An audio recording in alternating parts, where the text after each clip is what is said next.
In this video, I will teach you the occlusal stamp technique. In some cases, you have occlusal decay, but the occlusal surface is still intact. In these cases, there's nothing easier to copy the natural shape of that tooth. To copy the occlusal surface of the tooth, I prefer to use a blockout resin. It's important to cover the entire occlusal surface because you can never predict how large your final preparation will be. Once you've covered the entire occlusal surface, you can place a microbrush in the blockout resin and light cure. Use an instrument to remove the blockout resin from the tooth. You've just created a perfect copy of the occlusal surface. It's important to check the fit of the stamp again. Now it's time to start with your preparation. I always like to use carriage detecting dye to double check my preparation. Once you are happy with your preparation, you can use aerobrasion followed by acid etching and application of primer and bonding.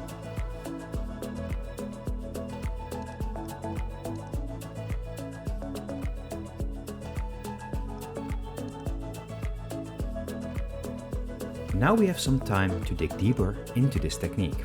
Creating lifelike composite restorations can be quite hard, especially getting both the anatomy and the occlusion right, and this is where this technique excels. Since the occlusal part is still intact, it's super easy to just make a copy of this anatomy and use it to recreate nature. These cases are always super rewarding because you get amazing results without that much effort. You rarely have to change anything in the occlusion since it's just a copy of the initial situation.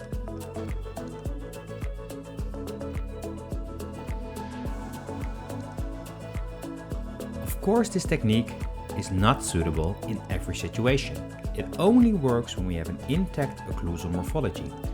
However, if you happen to have a small cavity and the occlusal surface is no longer intact, you can always fill this cavity up with a little bit of composite and try to shape it as good as possible and make your stamp afterwards. This is also a pretty efficient technique because it's always easier to recreate a natural morphology on a small preparation than on a larger preparation.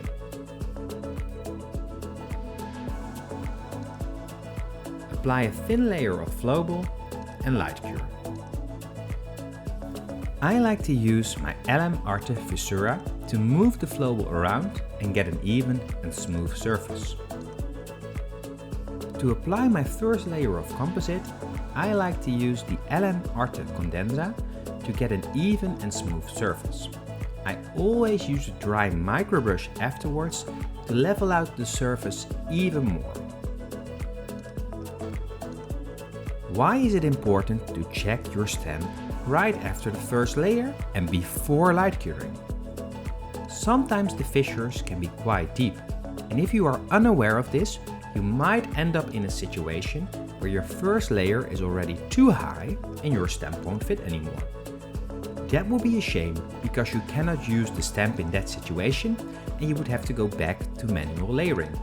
You wouldn't be the first one to make this mistake. Then it's time to apply a second layer of composite and try to shape it as good as possible. Remove any excess. The more precise you are, the better the impression of your stamp will be.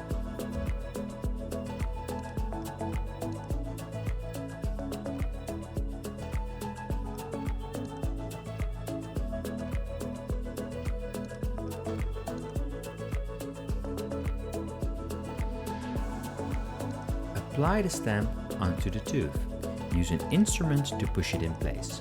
The microbrush is not really suited to put pressure on and is merely here to place the stamp. Once you've applied pressure, you can remove the stamp and remove any excess of composite. You have a perfect copy of the original tooth.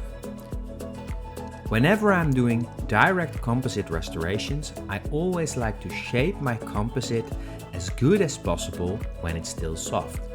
It's so much easier to get a good shape and a good anatomy when a composite is still soft. Once it's light cured, you need to use burrs. And with burrs, it's pretty difficult, especially on posterior teeth, to get a smooth surface and create a really lifelike, natural morphology.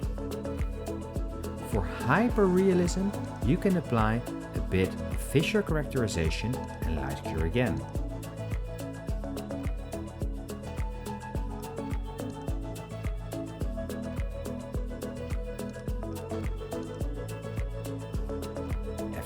final polymerization with glycerin, your tooth is as good as new.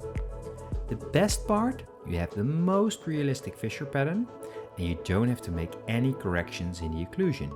So this is a super easy and efficient technique to get beautiful, lifelike composite restorations.